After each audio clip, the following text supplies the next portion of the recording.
January 23rd, 1942. Kholm, a small frozen town on the Lovat River, buried under 40 centimeters of snow. Temperatures 38 degrees C at dawn, dropping further when the wind rolled in from the north. Some German soldiers swore they could feel their eyelashes freezing together when they blinked. The Eastern Front had already taken thousands that winter. Frostbite had become as deadly as rifle fire. But for the men of Kampfgruppe Scherer, the nightmare was only beginning. General Major Theodor Scherer, commander of the 281st Security Division, stood inside a shattered police station that now served as his headquarters. He held in his hands the latest intelligence report, a document that read more like a death sentence. The Soviet Third and Fourth Shock Armies, spearheading the massive Toropets-Kholm offensive, had broken through the thin German lines west of the town. By mid-morning, Scherer understood the truth. Kholm was already surrounded, and there was no reserve force left to rescue them. He lowered the paper slowly. "So," he muttered, "this is it." Around him, officers exchanged quiet glances. Some swallowed hard. Others stared at the floor. No one spoke. Kholm was not a fortress. It was a market town. Wooden houses, a church, a few administrative buildings, a frozen river, a small airfield already abandoned. It had never been prepared for defense, certainly not for a siege. Yet now, fewer than 5,500 German soldiers, along with Latvian auxiliaries, Luftwaffe personnel, police units, and a number of civilians, were trapped inside a tightening Soviet noose numbering over 50,000 men. The first Soviet blow at 14 hours, Soviet infantry began the first coordinated assault. Artillery, short on ammunition, delivered only a brief bombardment, but the shockwaves echoed through the town like thunder. Then came the infantry, dark silhouettes emerging through the snowstorm. German machine gunners, half buried in makeshift snow bunkers, opened fire. The MG-34s chattered desperately, cutting down the first Soviet ranks, but more appeared behind them, silhouettes merging with the blowing snow. One NCO, a veteran of France, whispered, "This is not the same enemy. These men will not stop." By nightfall, the Soviets had pushed into the outer streets. Hand-to-hand fighting erupted in stairwells, barns, frozen gardens. Grenades detonated in rooms barely large enough to hold a table. Yet, at midnight, the line held. Barely. Scherer's message. Inside his dim command bunker, Scherer sat at a field radio whose wires ran out through shattered windows and into the snow. He sent a transmission to the rear, a message that would later become legendary. Kholm stands firm. Kholm hält. It was both a report and a promise. He did not mention their dwindling ammunition.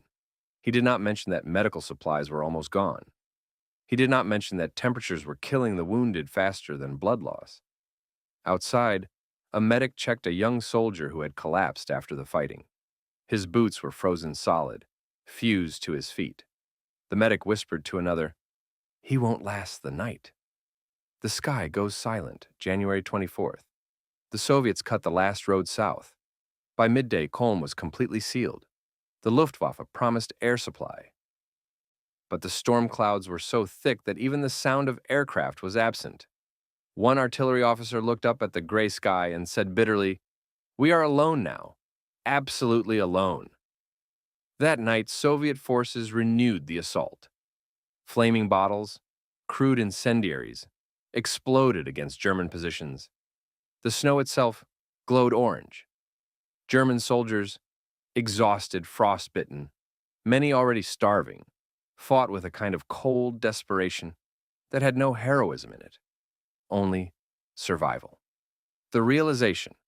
On the third day, January 25th, Theodor Scherer wrote in his diary, "The men believe they will die here.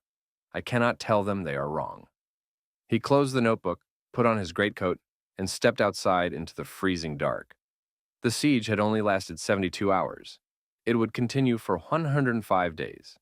And before it ended, Kholm would become a symbol of suffering, of endurance, and of a battle so brutal that even German high command would later try to bury it in silence. January 26th, 1942. Before dawn, the temperature fell to 42°C, the coldest yet.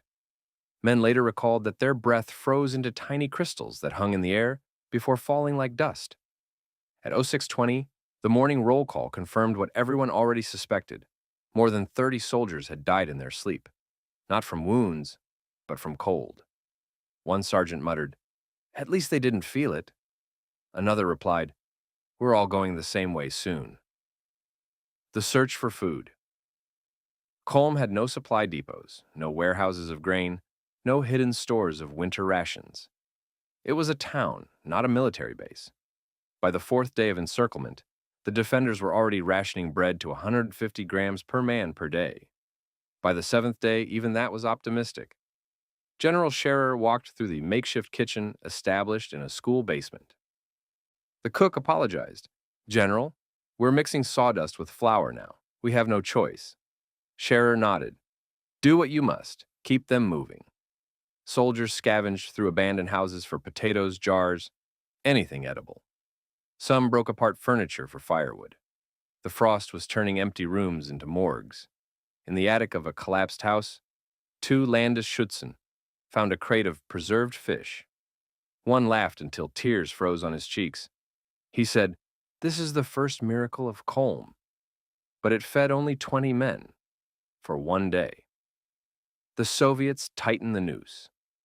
The Red Army now fully encircled the town with elements of the 33rd Rifle Brigade, 28th Rifle Brigade, 391st Rifle Division, and supporting artillery batteries positioned across the Lovet River. From the northern bank, Soviet snipers fired into the town. One bullet shattered the church bell tower. Another struck a medic carrying a wounded man. The medic fell instantly. The wounded man froze to death hours later. Soviet loudspeakers broadcast messages. "Germans of Kholm, you're surrounded. Do not die for nothing. Surrender, and you will live." A young corporal shouted back into the wind, "We already died. You're just late." The first attempts to resupply. January 28th. At 11:40 a.m., the impossible happened. A faint engine roar broke through the silence. Every man in Kholm froze. Some whispered, "Luftwaffe." The sound grew louder, stronger, until a Heinkel He-111 emerged from a split in the clouds, flying dangerously low over the frozen river. Men waved helmets, rifles, anything. The plane banked, released several containers, and soared back into the storm. The containers hit the ground hard. Two shattered. One fell into Soviet lines, but three survived. Inside, rifle ammunition, medical bandages, two crates of tinned meat, and, to everyone's astonishment, a box of chocolate. Soldiers cheered like children. General Scherer wrote in his diary that evening, "The Luftwaffe has found us. Now we must hold until they can make the sky ours." But the victory was short-lived. The next day, two Ju-52 transport planes attempted the same maneuver. Soviet heavy machine guns opened fire from the riverbank. The first Ju-52 dropped its cargo and escaped. The second caught fire mid-air, spiraled over the town, and crashed into the frozen Lovet with a plume of steam and black smoke. The men watched silently. One private whispered, "They died for us. We can't fail them." The sick and the wounded. By February 1st, the cellar that served as the main aid station was overflowing. Frostbite cases grew faster than combat wounds. A doctor from the 218th Infantry Regiment reported 40% of all men had frostbite. 20% had severe frostbite requiring amputation. There was only enough morphine for a few operations. They began using vodka as anesthetic. One soldier, his toes blackened with necrosis, asked the surgeon, "Will I walk again?" The surgeon lied, "Yes." He knew the truth. The man would likely die within days. The shattering of hope. Early February. Soviet forces launched a series of coordinated assaults to break the pocket once and for all. The Red Army attacked simultaneously from the east, across the Lovet, the north, through the forest, and the west. Along the railway embankment, the defenders were exhausted, half-starved, but their position fortified with snow, debris, overturned sleds and furniture, held longer than anyone had expected. At one bunker, a machine gun team fought until their barrel overheated, froze, and cracked. They switched to rifles. When those jammed, they used grenades. When the grenades ran out, they fought with entrenching tools. And still, the Soviets kept coming. By sunset, the attacks were beaten back, but at a terrible cost. Over 100 defenders fell that day alone. As darkness fell, a platoon leader approached Scherer. "Our men are at the limit, Herr General. They can't take another assault." Scherer looked at him without blinking. "We will hold. Not because we can, but because no one else will." The lieutenant later said those words stayed with him for the rest of his life. February 3rd, 1942. Kholm looked less like a town and more like the skeleton of one. Roofs had collapsed under snow and shelling. Windows were stuffed with sandbags or broken furniture. The church spire stood cracked, its cross blackened by smoke. But in the ruined streets below, in cellars that stank of sweat, blood, and frozen earth, Kampfgruppe Scherer was still alive. Barely. Bread rations had fallen again. Meat was a memory. Cigarettes had become currency. And the wounded outnumbered the healthy. The defenders had one word that kept them going: Luftbrücke, the air bridge. If the Luftwaffe could keep flying, Kholm could keep breathing. But the sky over Kholm was about to become as dangerous as the streets. The airlift idea, that shouldn't have worked far to the rear. In warmer bunkers with electric light and functioning stoves, staff officers looked at a map and did something that would later haunt them. They pointed at the tiny dot labeled Kholm and said, "If we can supply this, we can supply anything." The logic was simple, at least on paper. Kholm was small. The defenders were few. Their daily needs were much lower than a full division.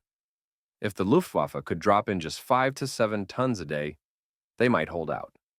A few Ju-52s, some He-111s. Perhaps occasionally a glider. A manageable experiment. No one in those rear area offices could feel the wind that cut through Kholm like a knife. No one there was watching men lose fingers and toes to frostbite. No one had to drag dead bodies out of positions so others could sleep on their still warm blankets. On the ground in Kholm, experiment wasn't a word anyone used. They called it survival. First success, first disaster. On the morning of February 4th, the defenders heard it again. Engines. Not just one this time. Several. General Scherer stepped out into the courtyard, fur hat pulled low, collar up against the cold. He looked up. 8 dark shapes appeared out of the clouds in tight formation. Ju-52 transport aircraft, flying low and steady, ignoring the danger. Soviet machine guns opened up immediately from the tree line and from positions across the frozen Lovet River. Tracer lines stitched the gray sky. But the Luftwaffe pilots didn't turn away.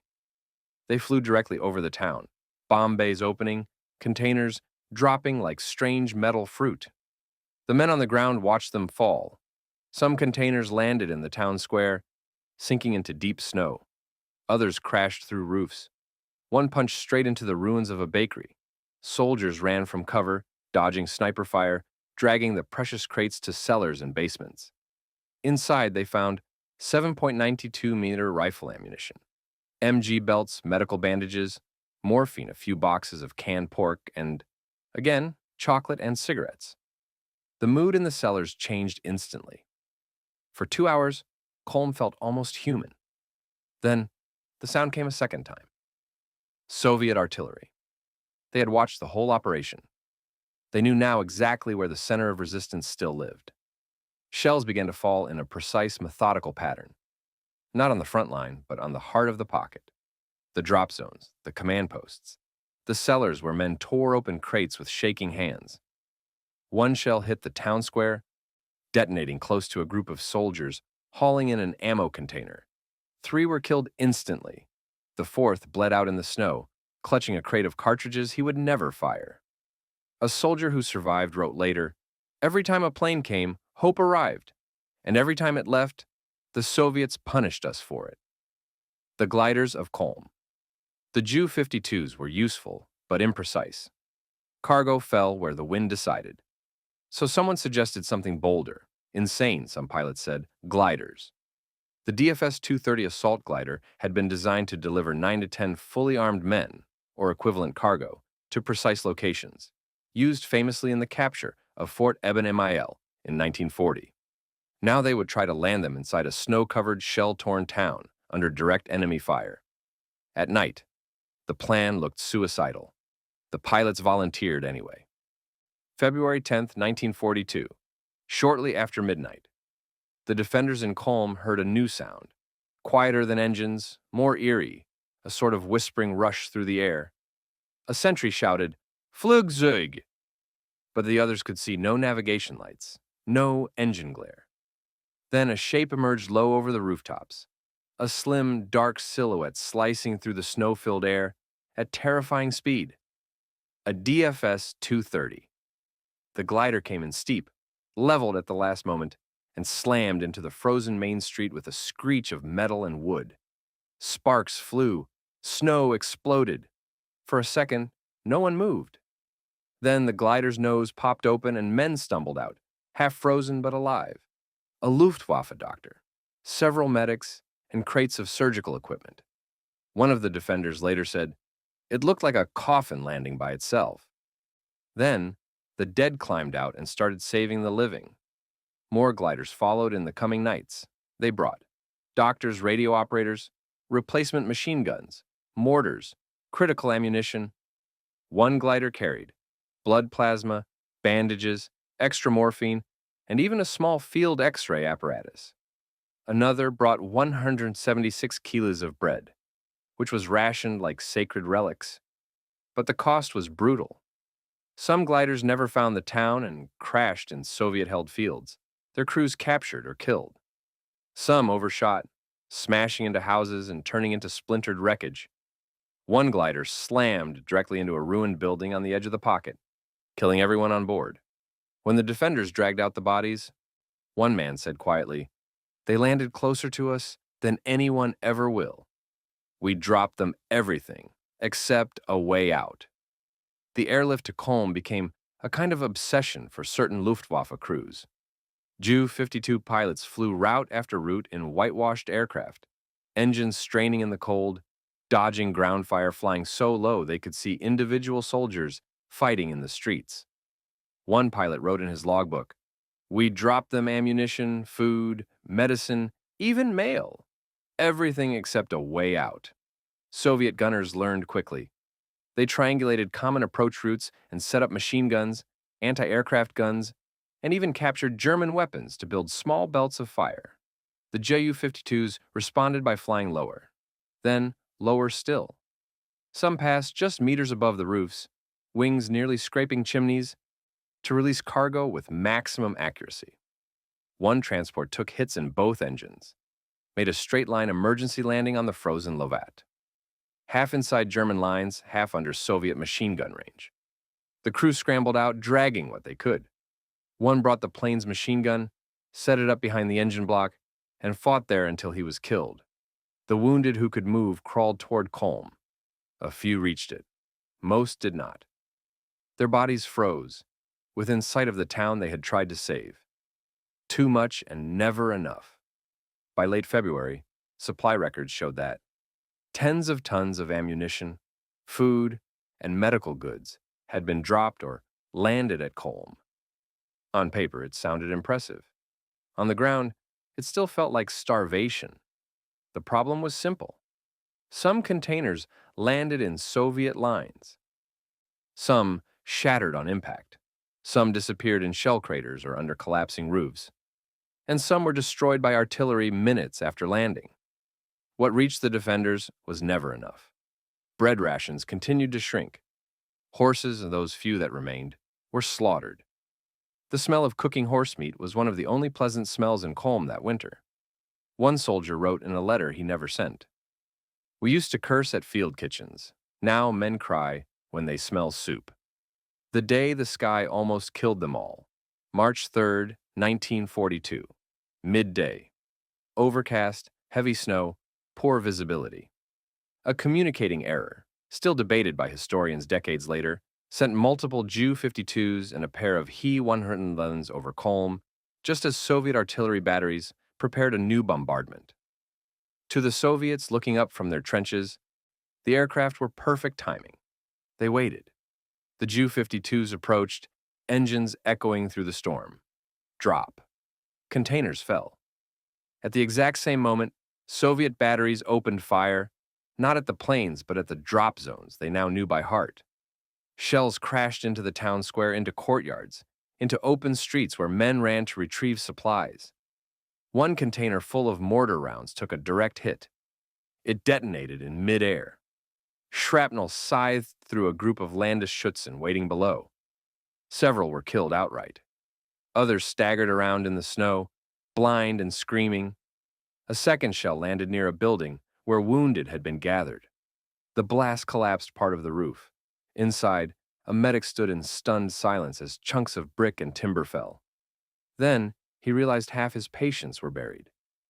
Outside, a single He-111, attempting to correct its drop pattern, flew too low and clipped a chimney. The impact tore off part of a wing.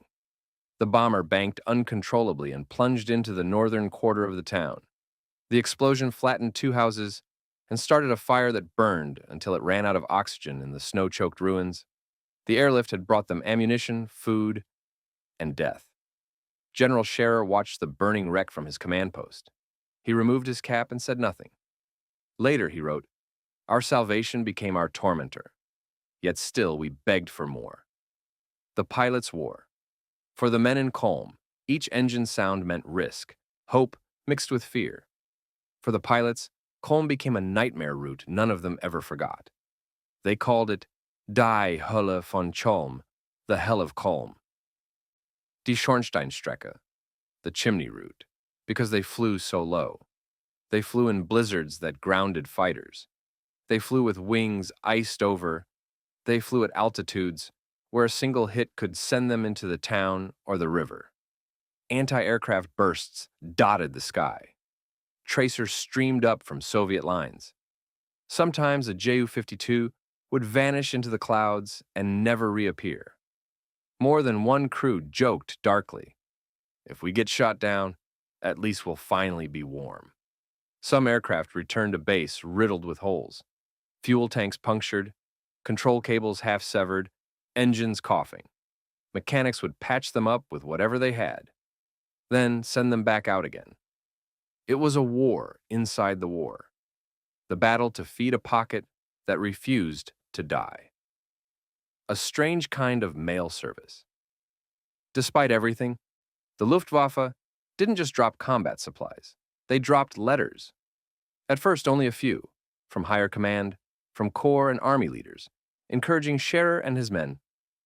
Then came something different. Letters from families. Not many, not often, but enough. One Gefreiter received a crumpled envelope inside a container with bandages. The letter was from his wife in Hamburg. It had traveled hundreds of kilometers by rail, truck, then finally by air, through storms and flak, to land in a snow pile outside Kholm. She wrote, "I heard you are in Russia. Wherever you are, hold on. Our son will be born in spring." He sat in a frozen corner of a cellar, reading the words by candlelight, lips moving silently.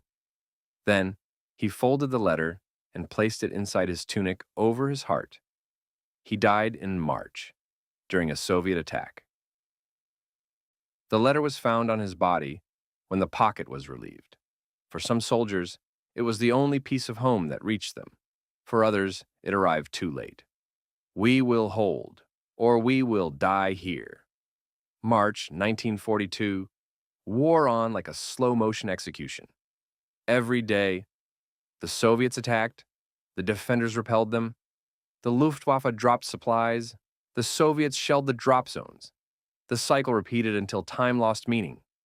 Days were counted not by dates, but by the day the bread came, or the day the glider crashed. Scherer assembled his officers in a half-ruined room whose walls were lined with frost. He told them, "We will not receive relief tomorrow, or the day after that, or perhaps not this month. Our orders are clear. Hold Kholm." There will be no evacuation attempt, no breakout. We hold or we die here. One officer later said, "In that moment, I realized we were not fighting for victory. We were fighting because we had already been written off." Still, nobody suggested surrender. Not because of fanaticism or blind faith in Berlin, but because men had already died. Too many, too hard. To surrender now would make their suffering meaningless.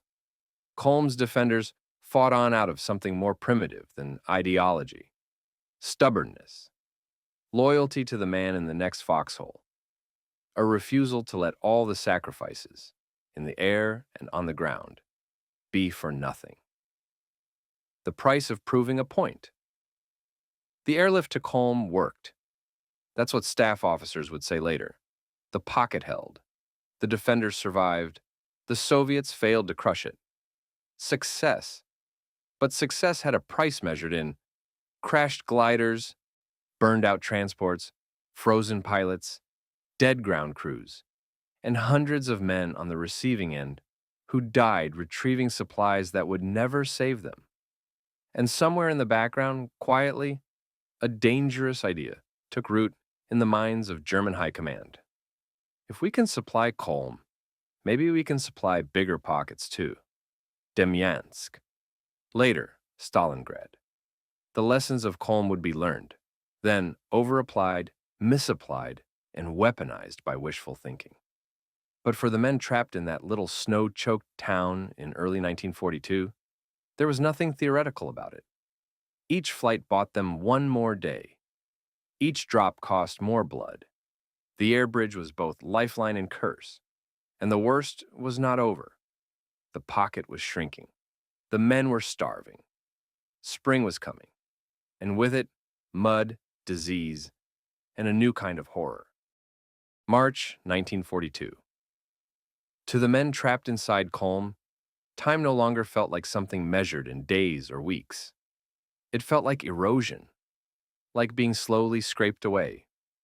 The pocket was shrinking, not dramatically, not the cinematic collapse of a battlefield, but inch by inch, cellar by cellar, room by room. You didn't notice it until suddenly a street you used to walk down was now under constant enemy fire. A house where you once sheltered was now rubble. A position you thought you could hold forever had been pulled back 20 meters, then 20 again. The defenders joked grimly. The Soviets aren't pushing us back, they're just trimming our hair. But the truth was not funny. Kholm was being squeezed, and the men inside were breaking. Hunger becomes the real enemy. By mid-March, the Luftwaffe airlift was still functioning, but it could no longer keep pace with human need. Bread rations fell to 100 grams, sometimes 50, sometimes none. Horse meat, once a rarity, became the closest thing they had to luxury. When the last horses died, the soldiers joked they should have formed an honor guard. Soup became a clear liquid with floating black crumbs. Men chewed leather. They boiled belts and harnesses. They scraped frost from inside windows because it tasted faintly of smoke and dust, which was something. A private wrote in a diary, later recovered from the ruins, "We dream of food, more than of home, more than of women, more than of victory." The diary was found open on the last dated page. The writer had been dead for 2 weeks. The hospital that wasn't the hospital in Kholm had once been a school. Now it was a maze of torn blankets, broken desks turned into beds, candles carved into jars of lard, the smell of urine, rot, and iodine, and wounded men stacked so close that nurses had to step over legs and arms. Doctors performed amputations without anesthesia, not because they lacked discipline, but because they lacked morphine. The gliders had brought some, but not enough. Never enough. One doctor remembered, a man would whisper, "Cut quickly, Herr Doctor," and then bite on a piece of wood so he didn't scream. Tools were boiled repeatedly. Bandages were reused until they turned gray. Some men refused to go to the hospital at all. They said, "Nobody returns from that building." And sometimes it was true. not because of death, but because there was no space to place another body. Shell shock arrives without invitation. At first, men joked about going mad. By March, no one joked anymore. Shelling was constant. Machine gun fire came day and night. Snipers shot at shadows. Bombs dropped at random. Sleep became impossible. Men twitched at every noise. Some muttered to themselves. Some clutched religious medals. Some stared into nothing. A corporal who survived wrote, "I saw a man eat snow until his lips turned blue. He said he was drinking soup." Another soldier quietly packed all his gear, walked outside the cellar, and began marching through the street as if on parade, straight into Soviet fire. When his comrades dragged him back inside, bleeding and confused, he said, "I thought the war was finished." For him, it already was. Soviet attacks. Everyday routine. The Red Army had learned patience. Instead of massive assaults, they now attacked. In waves, in squads, in probing groups that tested weak points, in small night raids, or simply by crawling forward trench by trench. Every meter they gained squeezed the pocket further. They took the northern cemetery, then houses along the river, then the rail yard. Defenders would retake a position at dawn, lose it at noon, retake it again at dusk, and lose it for good at night.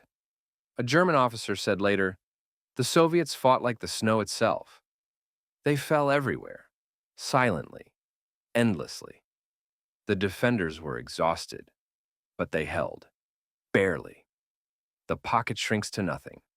By late March, the perimeter measured less than 1 square kilometer. Imagine an entire military Kampfgruppe. Hundreds of men, dozens of weapons, supply depots, wounded command posts. All inside an area you could walk across in 10 minutes. Artillery fire no longer needed to be precise.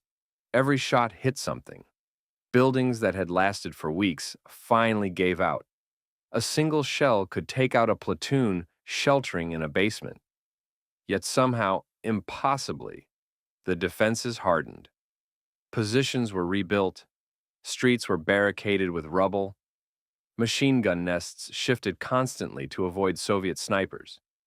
General Scherer himself walked the lines, often in darkness, wrapped in a greatcoat that made him look like a gray shadow drifting through the ruins. One soldier remembered. He appeared when everything was falling apart. He didn't shout. He didn't promise victory. He only said, "You held today, hold tomorrow." And we did. The spring thaw. When the earth turned against them, April brought the thaw. And the thaw brought hell. Snow melted into rivers of mud. Trenches filled to the waist. Bodies buried shallowly began to emerge as the ground softened. The air filled with a new smell. Sweet, rotting, inescapable. The Soviets attacked harder. The mud slowed reinforcements, stopped movement, clogged rifles. The defenders said, "Winter tried to freeze us, spring tried to drown us." But still, they held. The edge of human endurance. By late April, survival was no longer about combat skill. It was about biology. Could a starving man fight? Could a frostbitten man hold a rifle? Could a soldier with trench foot march 5 meters? Could the wounded survive another night without dying of infection? Some did. Most didn't. One doctor wrote, "We stopped treating. We only watched. And sometimes prayed." Men slept in 5-minute bursts. Some hallucinated. Some forgot where they were. Some died quietly in the night without a sound. But the line never broke. Not once. A miracle and a lie. In early May, a rumor swept through the pocket. Relief forces are coming. Some believed it. Some didn't. No one dared hope too loudly. On May 5th, the rumor grew stronger. They are close. On May 6th, Soviet attacks intensified, as if they sensed the moment. On May 7th, at dawn, defenders heard gunfire in the distance. Not Soviet, but German. By midday, the relief column broke through. 105 days. 105 days of starvation. frostbite, madness, bombardment, and street fighting. Kholm was free, but the price was beyond counting. Of roughly 5,500 men who entered the pocket during January and February, only a fraction left on their feet. Hundreds were dead. Hundreds more would die in the following days from wounds and starvation. General Scherer received the Knight's Cross. The surviving men received a place in history few outside military circles even remember. Kholm was saved. But saved is the wrong word. It endured, and endurance was victory enough. Thank you for watching. Like and subscribe if you'd like us to continue telling stories like this one, stories that deserve to be remembered.